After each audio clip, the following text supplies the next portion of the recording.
അധികാരത്തിൽ 10 കൊല്ലം അധികാരത്തിൽ ഇരുന്നിട്ട് ഈ കുടിശ്ശിക മുഴുവൻ വരുത്തി വെച്ചിട്ട് അധികാരത്തിൽ നിന്ന് ഒഴിഞ്ഞിട്ട് പുതിയൊരു ഗവൺമെന്റിനോട് ചോദിക്കുക, അത് കൊടുക്കുന്നില്ലെന്ന്. ആര് വരുത്തിയ കുടിശ്ശികയാണ്? ഞങ്ങൾ വരുത്തിയ കുടിശ്ശികയാണ്. ഞങ്ങൾ പറഞ്ഞിട്ടുണ്ട് ഒരു ഗഡു പോലെ ഞങ്ങൾ കുടിശ്ശിക വരുത്തില്ല, ഞങ്ങൾ കൊടുക്കുമെന്നാണ് പറഞ്ഞിരിക്കുന്നത്. എന്നിട്ട് പോണ പോക്കിലെ ബജറ്റിൽ അടുത്തോളം കൊടുക്കുന്ന എല്ലാ കുടിശ്ശികയും ഇത്രയും വർഷക്കാലം കുടിശ്ശിക മുഴുവൻ വരുത്തി വെച്ച പിണറായി വിജയൻ വന്ന് ഈ ചോദ്യം എന്നോട് ചോദിക്കണ്ട, ഈ ജീവനക്കാർ മുഴുവൻ അദ്ദേഹത്തോട് തിരിച്ചു ചോദിച്ചോളൂ. ആരാ ഈ കുടിശ്ശിക ഉണ്ടാക്കിയത്? ഞങ്ങളാണ്. പറയണതിനൊരു ഔചിത്യം വേണ്ടേ? അദ്ദേഹം ഉണ്ടാക്കി വെച്ച അദ്ദേഹത്തിന്റെ സർക്കാരാണ് ഈ മെഡിസപ്പ് തകർത്തത്. ജീവനക്കാരുടെ പരാതി 10 കൊല്ലം മുമ്പുണ്ടായിരുന്ന ഉമ്മൻചാണ്ടി സർക്കാരിനെ കുറിച്ചാണോ? ആണോ? DA കുടിശ്ശിക പറ്റിയത് ഉമ്മൻചാണ്ടി സർക്കാരാണോ? DR കുടിശ്ശിക പറ്റിയത് ഉമ്മൻചാണ്ടി സർക്കാരാണോ? അല്ല. ലീവ് സറണ്ടർ അടിച്ചു മാറ്റിയത് ആരാണ്? എത്രായിരം കോടി രൂപയാണ് ജീവനക്കാർക്ക് കൊടുക്കേണ്ട പൈസ വേറെ കാര്യത്തിൽ ചെലവാക്കി.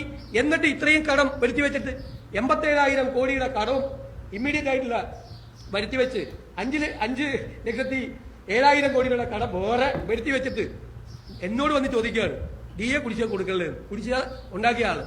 ആ ചോദിക്കാനുള്ള അർഹത അദ്ദേഹത്തിനില്ല. ഈ അണ്ണാക്ക് കൊടുക്കാന്നൊക്കെ പറയാറുണ്ടല്ലോ, ഇതിനൊക്കെയാണ് ഈ അണ്ണാക്ക് കൊടുക്കാന്ന് പറയാറ്. നല്ലോണം കൊടുക്കുന്നുണ്ട്.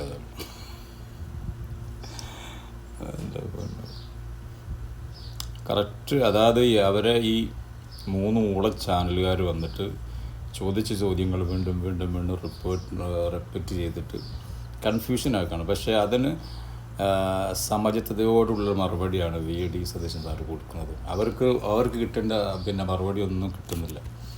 അതതിൻ്റെ രസം. പറഞ്ഞതുപോലെ 10 വർഷക്കാലം ഇവിടെ ഭരിച്ച സമയത്ത് ഇവിടെ നടന്ന സംഭവങ്ങളും ശ്രീപീഡനങ്ങളും അമ്പലക്കൊള്ള വരെ നടത്തി അവർ ഇപ്പോൾ ഭരണത്തിൽ കയറിയ ഒരു ഗവൺമെൻറ്റിനോട് ഈ ഒരു മാസം പിന്നിടുമ്പോഴേക്കും എന്തോ 5-6 വർഷം ഭരിച്ചിട്ട് നടപ്പാക്കാത്ത കാര്യങ്ങളെക്കുറിച്ചൊക്കെയാണ് ഇവർ ചോദിക്കുക. അതുപോലെയാണ് ചോദിക്കുന്നത്. ചോദിക്കുന്നതിന് ലോജിക്ക് വേണ്ടേ? അതവർക്ക് അറിയില്ല. പിന്നെ ഇവർക്കുള്ളത് എന്ന് പറഞ്ഞാൽ ഈ റാഡിക്കലായിട്ടുള്ള മാറ്റം, പിന്നെന്താണ് താത്വികമായ വിലയിരുത്തൽ സിദ്ധാന്തം. ഇതിലൊക്കെ ഇപ്പോൾ കൊണ്ട് ഇങ്ങനെ ചക്കരച്ചോറ് വെക്കാൻ തരുന്നുണ്ട് ഞങ്ങൾ. ആ ഒരു സംഗതി അല്ലാണ്ട് ഇവർക്കൊന്നും അറിയില്ല. പക്ഷേ ഇവിടെ ടീം UDF ചെയ്തുകൊണ്ടിരിക്കുന്നത് പ്രവൃത്തിയാണ്. വാക്കസരത്ത് നടത്താനല്ല അവരുദ്ദേശിക്കുന്നത്. ഈ കാര്യങ്ങൾ ചെയ്തുകൊണ്ടിരിക്കുകയാണ്. ഈ കുറഞ്ഞ കാലയളവിൽ ഈ ഭരണത്തിൽ കയറി ഈ ദിവസത്തിനുള്ള എന്തെല്ലാം പദ്ധതികൾ നടപ്പാക്കി, ജനങ്ങൾക്ക് ഉപകാരപ്രദമായ എന്തെല്ലാം കാര്യങ്ങൾ ചെയ്തു, അതൊന്നും സപ്പോർട്ട് ചെയ്യാതെ അവരിങ്ങനെ വിമർശിച്ചുകൊണ്ടിരിക്കുകയാണ്.